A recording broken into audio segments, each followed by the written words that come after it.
আলহামদুলিল্লাহ, সবাইকে অগ্রিম ঈদ শুভেচ্ছা। ঈদ মোবারক, তাকাব্বালাল্লাহু মিন্না ওয়া মিনকুম। ঈদ আসে, ঈদ যায়।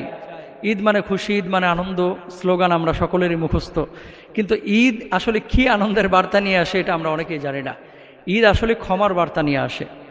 পুরো মাস যারা রমজানে রোজা রেখেছে, এই ঈদের দিন আল্লাহ সুবহানাহু ওয়া তাআলা তাদেরকে বিশেষভাবে ক্ষমা করবেন, মাফ করবেন। আল্লাহ সুবহানাহু ওয়া তাআলা তাদেরকে জান্নাতি মানুষ হিসেবে কবুল করবেন।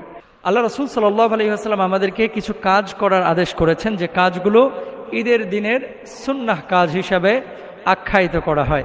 আমরা সে কাজগুলো আজকে আপনাদের সামনে তুলে ধরব। দেখেন, একসাথে আল্লাহ রাসূল সাল্লাল্লাহু আলাইহি ওয়াসাল্লাম সবগুলো বলেন নাই। বিভিন্ন হাদিসের কিতাবে আল্লাহ রাসূল সাল্লাল্লাহু আলাইহি ওয়াসাল্লাম বলেছেন, যেগুলো উল্লেখ আছে, মুহাদ্দিসিনরা উল্লেখ করেছেন, আমরা সেগুলো তুলে ধরছি। 1 নাম্বার, ঈদের দিন খুব সকালে ঘুম থেকে জাগ্রত হবেন। ফজরের নামাজটি জামাতের সহিত আদায় করবেন, যেটা আমাদের বাংলাদেশের সবচেয়ে বড় সমস্যা।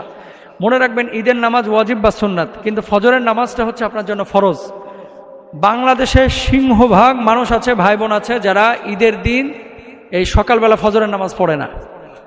অসংখ্য মানুষ এরকম পাবেন যারা সকালে ফজরের নামাজ পড়ে না। ঈদের দিন 7টার দিকে উঠে এরা গোসল করে, ভালো সাবান দিয়ে, সুগন্ধি সাবান দিয়ে গোসল করে, চোখে সুরমা, গায়ে আতর, বগলের নিচে একটা জায়নামাজ, এটা নিয়ে ঈদগাহে গিয়ে সবার সামনে হাজির। তো আপনি ফজরের নামাজ পড়লেন না, ফজরের নামাজ ছিল আপনার জন্য ফরজ। আপনি ঈদের ওয়াজিব বা সুন্নাত নামাজ পড়ার জন্য এত আগে আসেন, ফজরের নামাজ কেন পড়লেন না? যারা পড়ে আলহামদুলিল্লাহ, খুব ভালো। যারা পড়েন না, আল্লাহর ওয়াস্তে ফজরের নামাজ কেউ মিস করবেন না। আপনাদের কাছে রিকোয়েস্ট, একেবারে হাতটা জোর করে আমি বলছি, এ কাজ আপনারা কেউ করবেন না। যারা ফজরের নামাজ ঈদের দিন পড়েন না, এটা করবেন না। অবশ্যই ফজরের নামাজ ঈদের নামাজের চাইতে কোটি কোটি গুণ দামি। আবারও বলি, অবশ্যই ফজরের নামাজ ঈদের নামাজের চাইতে কোটি কোটি গুণ দামি। ফজরের নামাজ আপনারা পড়বেন ইনশাআল্লাহ। 2 নাম্বার,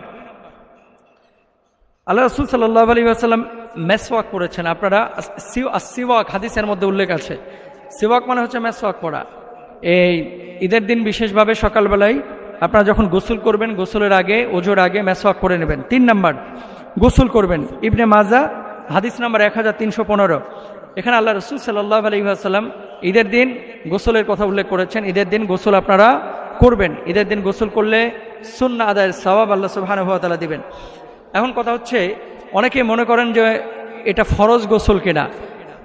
স্ত্রী মিলন অথবা স্বপ্নদোষ যদি না হয়, তাহলে তো আপনার গোসল ফরজ গোসল আসছে না, অথবা যদি পবিত্রতার গোসল না হয়। স্বাভাবিক যে গোসল, পবিত্রতার নিয়তে এই স্বাভাবিক গোসলটা আপনারা করবেন ইনশাআল্লাহ। 3 নাম্বার। 4 নাম্বার, শরীয়ত সম্মত সাজসজ্জা করবেন, যেগুলো শরীয়তে বৈধতা দিয়েছে। আপনি আতর লাগাইতে পারেন, চোখে সুরমা লাগাইতে পারেন, কিন্তু অনেক যুবকরা আছে এই ঈদের দিন সোনার আংটি পরেন, এটা করবেন না। সোনার চেন অনেক যুবকরা পরেন, এটা করবেন না, এটা আপনার জন্য হারাম।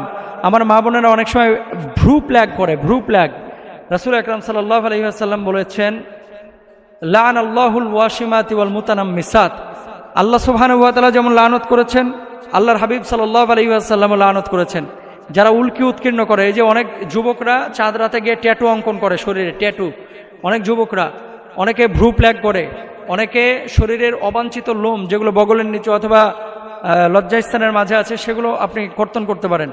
কিন্তু ভ্রু প্ল্যাগ করা, উল্কি উৎকীর্ণ করা অথবা হাতে ট্যাটু অঙ্কন করা, এটা সম্পূর্ণ আপনার জন্য হারাম, হারাম, হারাম। এটা করবেন না।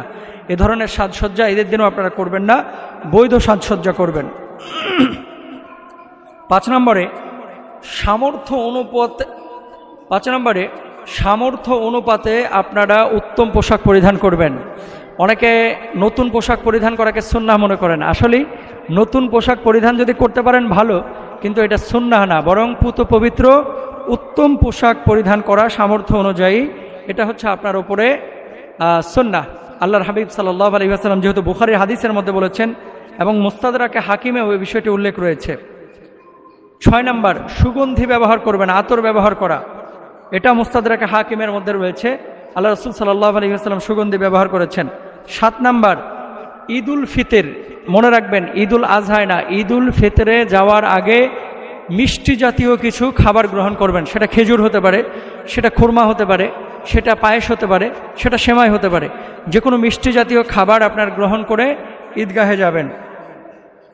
আর ঈদুল আজহার ক্ষেত্রে আপনারা মিষ্টি জাতীয় খাবার খাবেন না, বরং ঈদের নামাজের আগে কোনো কিছু খাবেন না। ঈদুল আজহায় মানে কোরবানি ঈদে কোরবানি করার পরে কোরবানির গোশত দিয়ে আপনারা খাবারটা গ্রহণ করবেন বা শুরু করবেন, এটা সুন্নাহ। অনেকে বলে থাকে যে মোহতারাম ঘরে খেজুর নাই, পায়েস নাই, সেমাই নেই, কিভাবে সুন্নাহ পালন করব। এরকম যদি হয়ে থাকে একটু চিনি নিয়ে গুলে এটা দিয়েও যদি আপনি গ্রহণ করেন তাও হবে ইনশাআল্লাহ। 8 নম্বরে সকাল সকাল ঈদগাহে যাওয়ার চেষ্টা করবেন। 9 নম্বর, ঈদুল ফিতরে ঈদগাহে যাওয়ার পূর্বে সাদাকায়ে ফিতর আদায় করা বা জাকাতুল ফিতর, যেটাকে আপনারা ফেতরা বলে থাকেন, আমরা ফেতরা বলি, এই ফেতরা আদায় করে দেবেন ইনশাআল্লাহ। ঈদের নামাজ 10 নম্বরে ঈদগাহে আদায় করা, বিনা অপরগতায় মসজিদে আদায় না করা। ঢাকা সিটির কথা ভিন্ন, যেখানে ঈদগাহ নাই, কিন্তু জাতীয় ঈদগাহ আছে, কিছু মাঠেও আপনার ঈদের জামাত হয়, মাঠে ঈদের জামাত আদায় করা এটা সুন্নাহ। যদি মাঠ না থাকে তাহলে মসজিদে আদায় করতে পারেন ইনশাআল্লাহ তাআলা, আল্লাহ তাআলা কবুল করবেন। কিন্তু গ্রাম অঞ্চলে যেখানে অবাধ মাঠ আছে সেখানে আপনারা মাঠেই ঈদের নামাজ আদায় করবেন ইনশাআল্লাহ তাআলা। 11 নম্বর, ঈদের দিন এক রাস্তা দিয়ে ঈদগাহে যাবেন অথবা ঈদের নামাজে যাবেন, আর এক রাস্তা দিয়ে ঈদগাহ থেকে ফিরবেন। এক রাস্তা দিয়ে যাওয়া আর এক রাস্তা থেকে এক রাস্তা দিয়ে যাওয়া আর এক রাস্তা দিয়ে ফিরে আসা, এটা সুন্নাহ। 12 নম্বর, পায়ে হেঁটে ঈদগাহে যাওয়া। অনেকের পালসার আছে বা গাড়ি আছে, গাড়ি নিয়ে ঈদগাহে টান দেয়, অথবা পালসারে গিয়ার মেরে বাস ঈদগাহে যায়, বাইক নিয়ে যায়, সাইকেল নিয়ে যায়, এটা করবেন না। একটা সুন্নাহ আপনি কেন মানে আপনার থেকে ছুটবে, একটা সুন্নাহ কেন আপনি বাস্তবায়ন করবেন না? হুন্ডা থাকলে অথবা গাড়ি থাকলে আপনি সে গাড়ি নিয়ে বা হুন্ডা নিয়ে ঈদগাহে যাবেন না, পায়ে হেঁটে যাবেন, এটাই সুন্নাহ। ঈদুল ফিতরে ঈদগাহে যাওয়ার সময় আস্তে আস্তে আপনারা তাকবীর বলবেন, আল্লাহু আকবার, আল্লাহু আকবার, লা ইলাহা ইল্লাল্লাহু, আল্লাহু আকবার ওয়ালিল্লাহিল হামদ। আমি আবারও বলছি, আল্লাহু আকবার, আল্লাহু আকবার, লা ইলাহা ইল্লাল্লাহু, আল্লাহু আকবার, আল্লাহু আকবার ওয়ালিল্লাহিল হামদ। এভাবে আপনারা আদায় করবেন।